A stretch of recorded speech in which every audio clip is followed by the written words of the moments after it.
Why can't we still beat Brighton? I'm now fully convinced that Pep's Barcelona with Messi, Suarez, Neymar couldn't even break down Brighton. Let's get them over here and put them at the Amex. Forget your cold night in Stoke. Can they do it on a cold, windy night in the south coast in Brighton? Because West Ham bloody can't. And even worse today, Brighton didn't even have many of the best players due to injury, and yet West Ham still can't beat Brighton. I don't know how to do this. I don't know how to even explain it. Can someone even send all this off and get it analysed by all these physicians and bloody doctors or whatever? Because I don't know why West Ham still cannot beat Brighton on the 7th attempt of trying.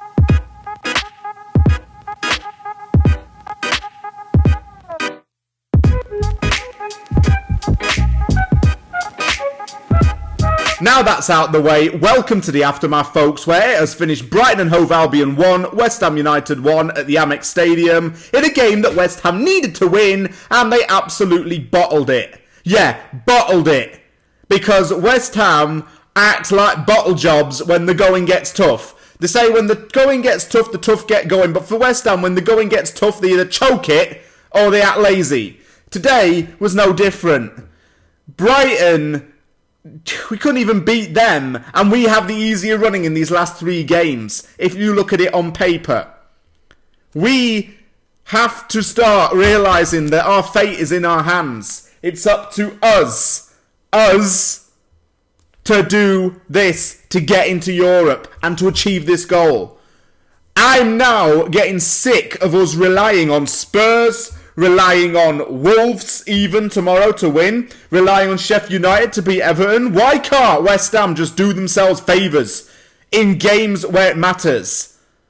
And I'm not going to have you lot say, oh yeah, still finishing 8th would be good, still finishing in the top half's good. We've done better than last season, onwards and upwards. I don't give a damn about that. We're supposed to be trying to get into Europe. And we can't do it because we bottled it today.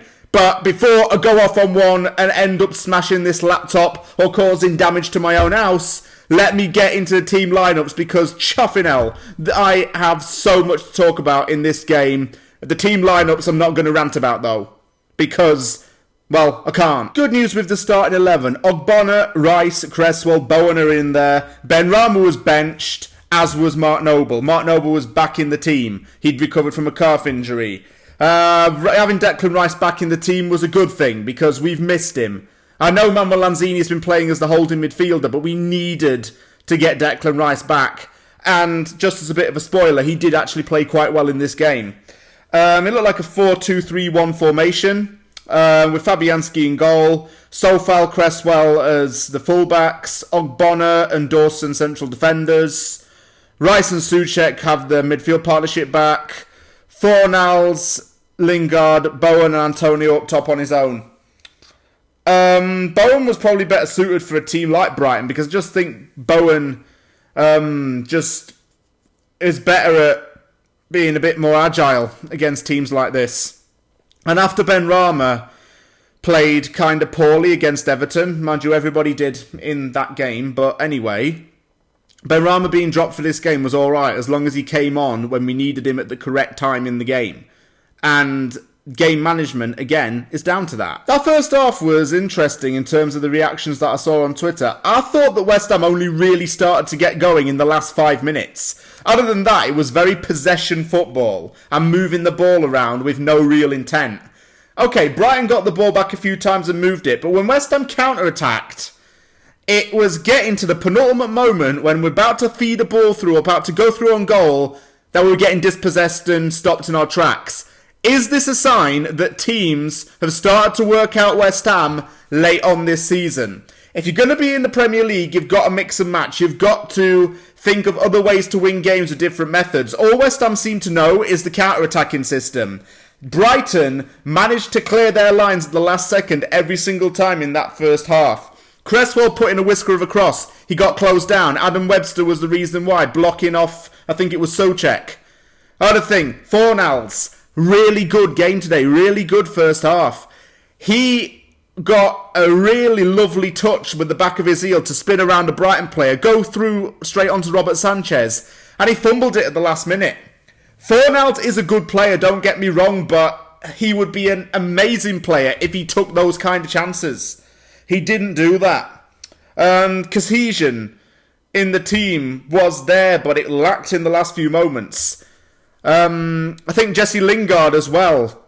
He had a pretty flat game. He lacked intensity. He was getting roughed up a lot in the first half. He got fouled at least 3 times.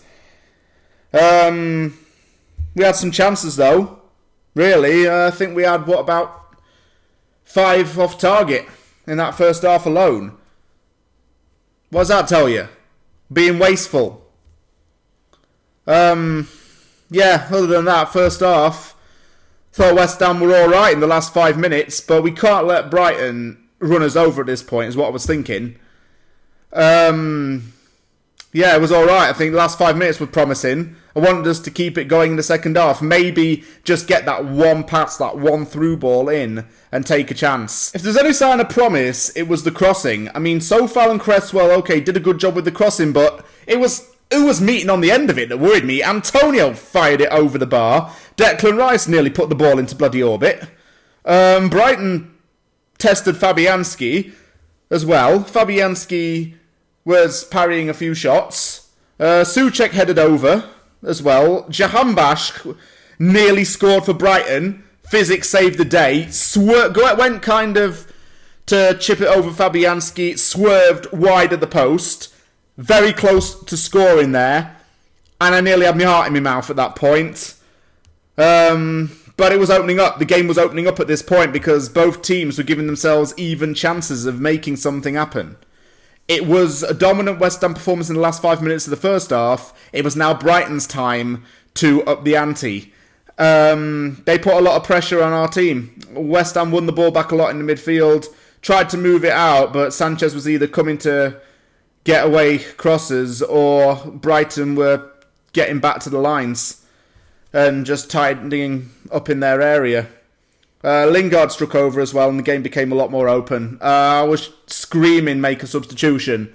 West Ham did make a substitution thankfully, and thankfully it wasn't Ondrej Yarmolenko coming on, because if he'd have come on I would have literally slammed my laptop lid down and not bothered watching.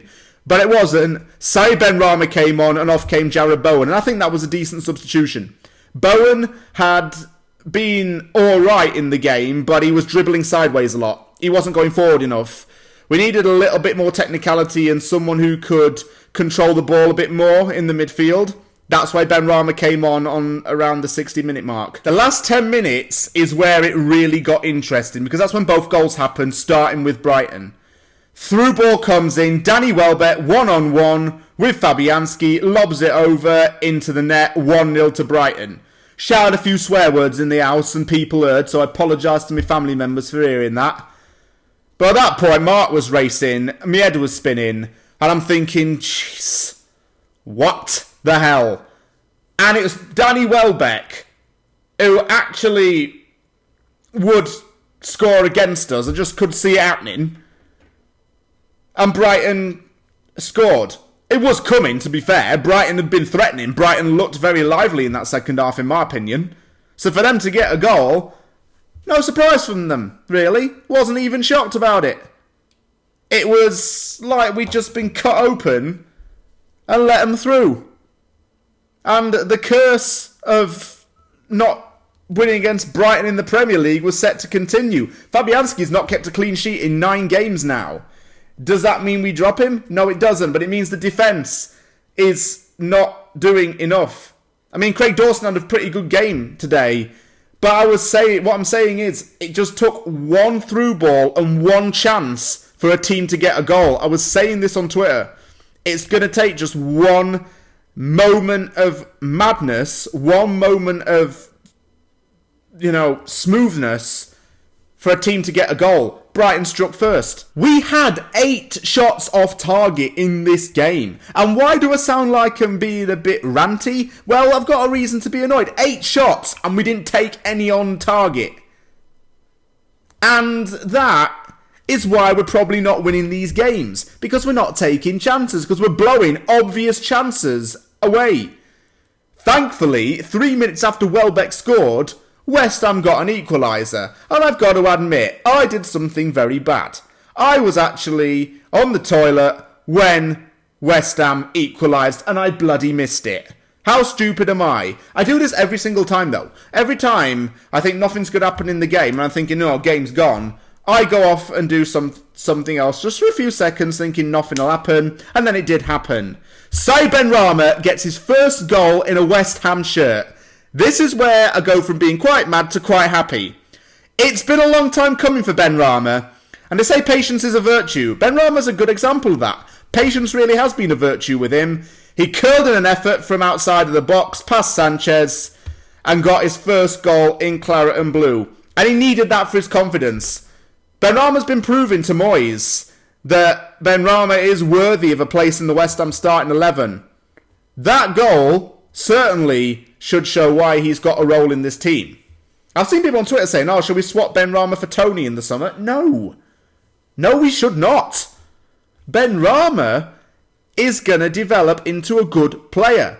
He can do it here at West Ham. He's played pretty well in most games, and yeah, he's been inconsistent at times, but that goal saved us. It could prove to be a massive point. And it finished 1-1 in the game, and both teams shared the points. If you think I'm celebrating a draw against Brighton, I'm absolutely not. I wanted us to win this game, of course. We needed to win this game, of course. We didn't. We can't beat Brighton for some reason, and I don't know what it is. I can't tell you. I don't have an answer for that. But what I can tell you is that West Ham somewhat bottled this game. And it seems like West Ham have been sussed out. Ancelotti had his masterclass last week where he went all defensive. Graham Potter had his masterclass this week because Brighton changed things up and started to become a little more assertive in the second half. The reason why I say teams have sussed us out is because our counter-attacking system is the reason why we've been so free-flowing from the midfield to the front.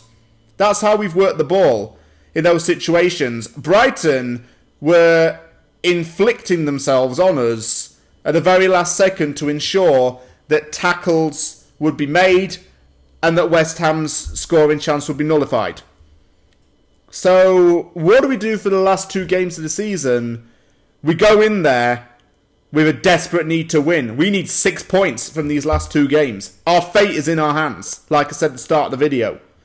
We have to accept responsibility for our success and failures. These last two games are where players are going to stand up and be counted, and we're going to see how much West Ham really want European football. Today wasn't really good enough. Let's not celebrate the draw. Let's accept that it's a point gained, of course, but let's not celebrate the fact that we couldn't beat Brighton, who were depleted with injuries. And this was a good chance to beat them as well. Thank you very much for watching Aftermath. If you liked the video, hit the like button and don't forget to subscribe for more content. Busy week next week. I've got to do 2 previews for the last 2 Premier League games and 2 Aftermaths as well.